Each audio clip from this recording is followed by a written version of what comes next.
Gielinor, the magical world of RuneScape. It's divided into chunks for easy use. Welcome to Chunkman Dead Die Kill, the series where I conquer the landmass of Gielinor by doing tasks and unlocking chunks. Last episode we finished 3 tasks which got us up to the 3-digit mark for chunks unlocked.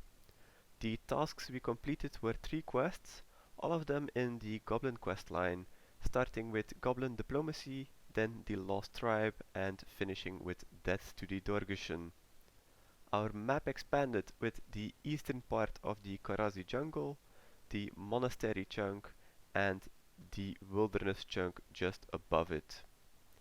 Today we will start with exploring the newly unlocked city of Dorgush Khan. Let's go into the city of Dorgush Khan. The city itself is pretty big, but there aren't that many useful things here, so here's the start for the Another Slice of Ham quest. There are some shops here, which might have some nice things, I'll check that. But one of the more useful things, there should be an agility method here. It's probably also not the best thing to do. I know we can pickpocket some things here as well, but the most important here is the bone collector. From everything we've done, especially all the killing of the giants we've done, we've gotten up to 27 long bones and 2 cursed bones, and they should take it from the bank, so I'm not going to take them with me, I don't have the space anyway. But we will be able to sell them for some gold pieces together with some nice experience rewards. Here we are, let's talk to Barlak. So he wants our bones, which are pretty nice in comparison to what they have here, probably in the caves. He will give us 31,000 coins, which is pretty nice. And he will teach us about construction as long as we are level 30 construction and we are 37, so that's not a problem either. So let's give everything to him, he will take them from the bank, and we get 135,000 construction experience in one go. That's pretty nice, that's really nice. It gets up to 54. That's 17 levels I got for free. Oh my god, I didn't think it was going to be this much. That just brought us up to the next total level milestone. Oh wow, that's really good. 17 levels in one go. Okay, so that's an easy other chunk, I guess. Let's go back to our spreadsheet and complete that one. Back to our spreadsheet a bit earlier than expected. And it's going to be our 50th turtle level task completed for 103 chunks in total. And then back to the map, we got the option to get the Dark Warriors Fortress next. So that would be fairly okay if we get to the ruins for another possibility to kill a boss. But let's see what the chunk picker picks for us. Pick a chunk. Okay, it's not the wilderness chunk we wanted, but that's one out of the way. It's not adjacent to anything new, so that's one less chunk we can unlock. I think there are some mammoths over here, but I'm not going to risk it. It's either here above the Grand Exchange or here. I'm not going to risk losing my hardcore status just yet, just for some regular drops. And with that chunk, let's just continue with what we were doing, some exploring of the Dorgushan city and seeing if we can get to the Tears of Guthix quest. One of the items we need for the quest is a bullseye lantern, which we can buy here. We need a full one though. Apparently these aren't in stock, so we will have to buy a empty bullseye lantern and fill it up again like we did with our empty oil lantern. So let's buy that one. And for the rest we should have everything. We just need a sapphire. Okay, we still have some sapphires left. So we have everything. Let me put everything in the inventory and let's start the quest. Okay, this will be a bit easier than going to the chemist. So there is a lamp still just next to where we bought the bullseye lantern. So let's use some swamp tar on the still and then use our bullseye lantern on it. And then our bullseye lantern is filled. And now just use the sapphire on there and we have the sapphire lantern we need for the quest. Let's talk to Yuna to start the quest. So Yuna is pretty bored after being here for a very long time after Guthix commanded her to keep watch over this part of the cave. So we can tell her some stories of our adventure to entertain her, and she will, as a reward, give us access to the cave for a limited amount of time. The stories we have are our quests, of course, so that's why we needed 43 quest points to be able to start this quest. We need to get to the other side, but there's no real way to get there, to get up here, because we want a bowl made to be able to get the tears. So let's use our newly acquired sapphire lantern on one of the light creatures here to lure them, and it will take us to the other side. Okay, there we go. Let's mine the rocks with our pickaxe we took with us. Let's chisel it into a bowl, and there we go. And let's go back to Yuna to get into the cave and collect some tears. So that's the quest completed. We get 1,000 crafting experience and access to the Tears of Guthix, which is the main part. So this was a pretty fast quest. Let's first of all, before we finish the quest on the spreadsheet, let's tell a story to Yuna and get into the cave. We will be getting experience in the hunter skill, as this one is the lowest except for Herblore, but we cannot get experience from Herblore until we do the quest. But that will be useful as we are still lamping up our hunter. Let's see how much experience we get with the limited amount of quest points we have. Okay, this timer is going really fast. So we got 33 water collected. Let's see how much experience we get. 914 in Hunter. So that gives us 2 levels. We can now catch young implings, which is pretty good. We cannot yet barehand the baby implings, but we can get baby implings and young implings.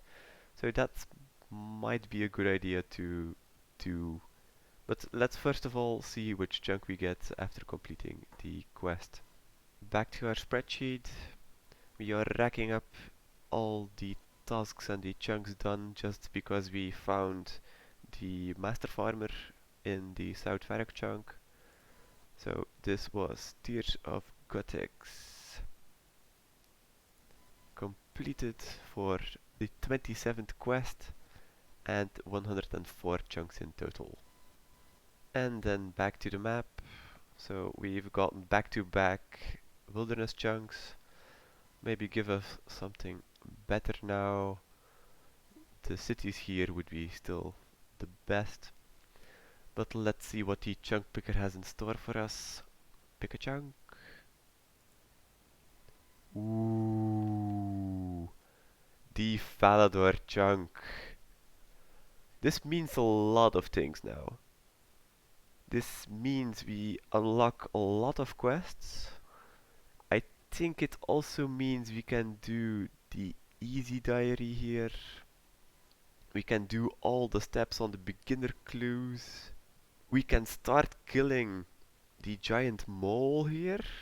We get another tree patch, another bank, and we can finally teleport into Falador instead of having to teleport to the barbarian village and then going down here to get in.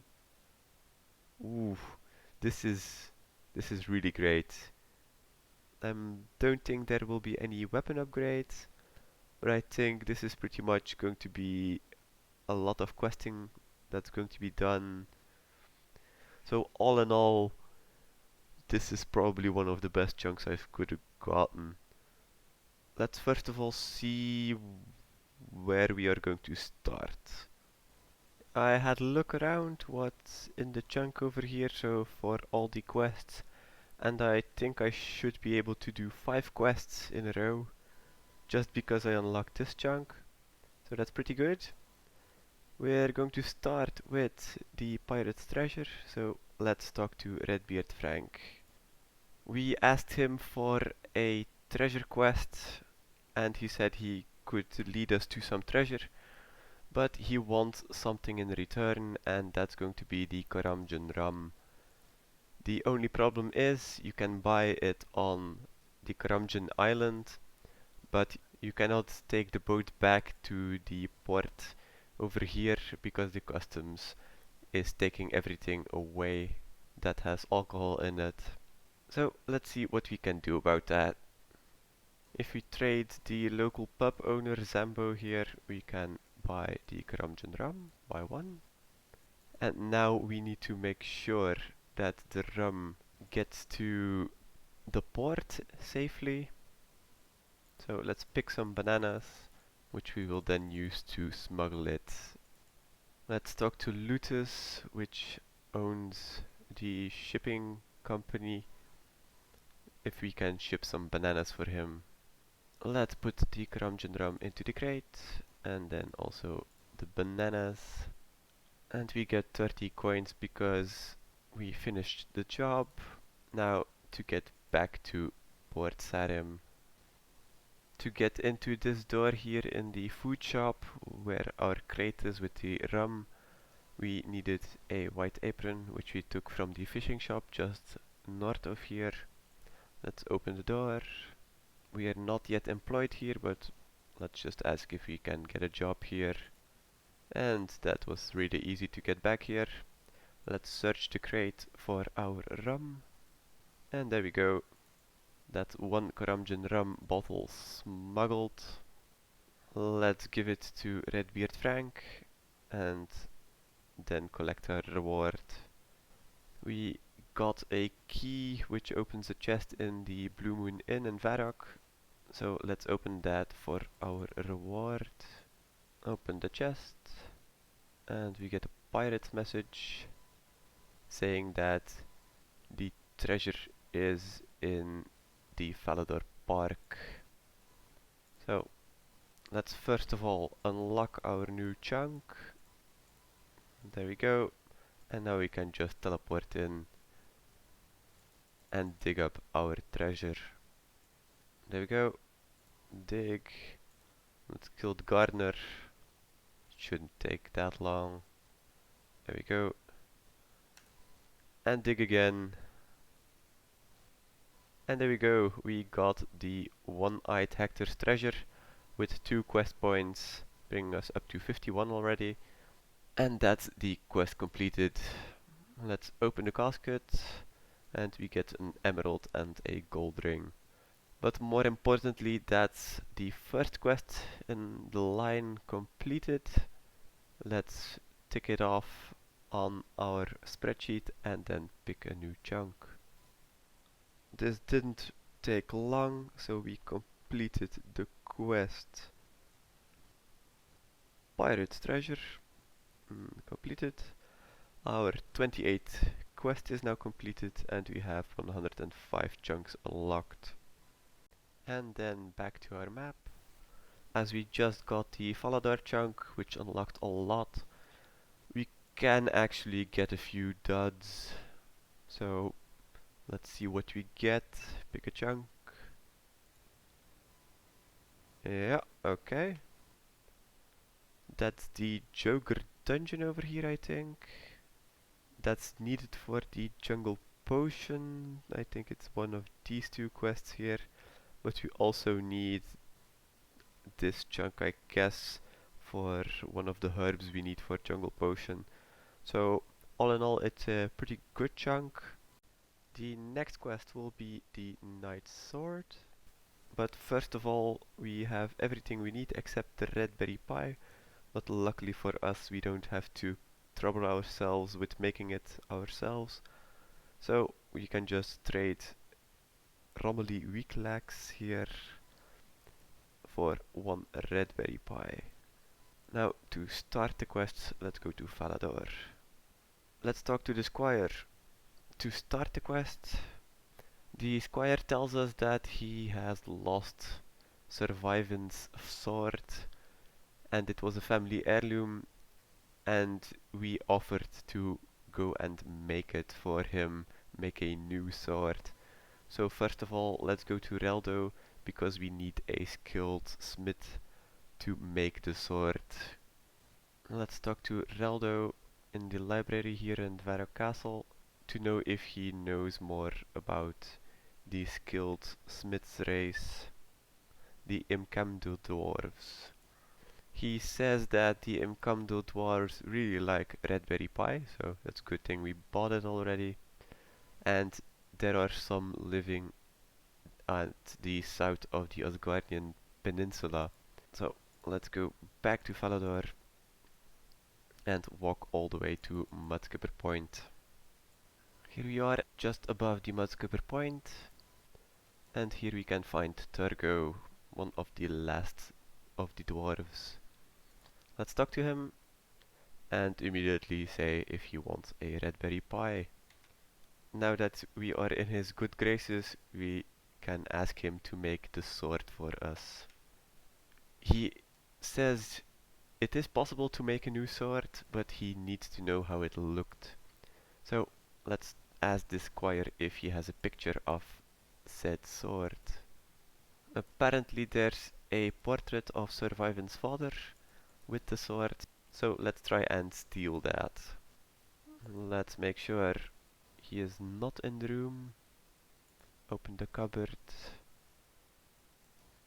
search the cupboard, and we have the portrait.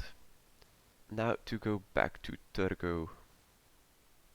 Before we go to Turgo, we can already get the material to make the sword. So if we go down this door we unlocked quite a while ago, then we can go through this dungeon and mine some blurite ore. Okay, just behind the ice giants and before the skeletal wyverns we have a rock here. Oh, okay, this was really fast. And now let's give Turgo all the materials necessary to make another sword. Let's talk to Turgo. We give him the portrait, that should be enough, and he asks for the 2 iron bars and the blurite ore we just mined. Well, let's give it to him, and there we go. That's the blurite sword made. And now to go back to Falador, give the squire the sword to finish the quest. Let's give the sword to the squire. And that's the end of the quest. We get 1 quest point and about 13,000 smithing experience, which is pretty nice. And we get a level. I think that was 1 level. Not sure, I think it was only 1 level. But either way, that is the quest complete, which means we can go to our spreadsheet, mark that one as completed and get another chunk. Another quest, they are falling in quick succession. We finished the Night Sword, completed. 29 quests in total now with 106 chunks unlocked. Then back to the map. Nothing really changed. By unlocking this chunk here,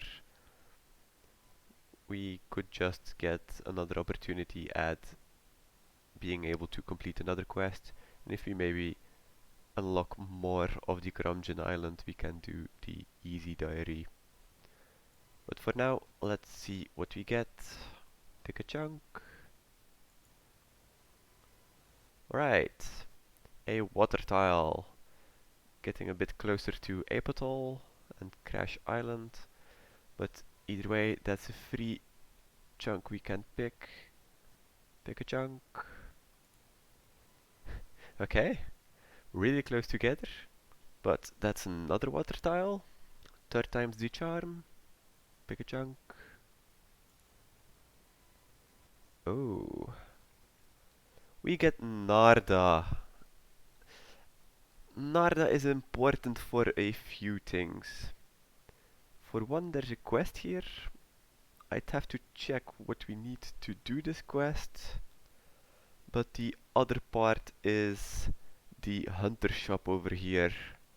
We can go to Puro Puro to train our hunter up, but that's going to be pretty slow, and finding a entrance to Puro Puro is going to be a bit annoying as well. But with these supplies over here from the shop, we should be able to unlock the hunter skill.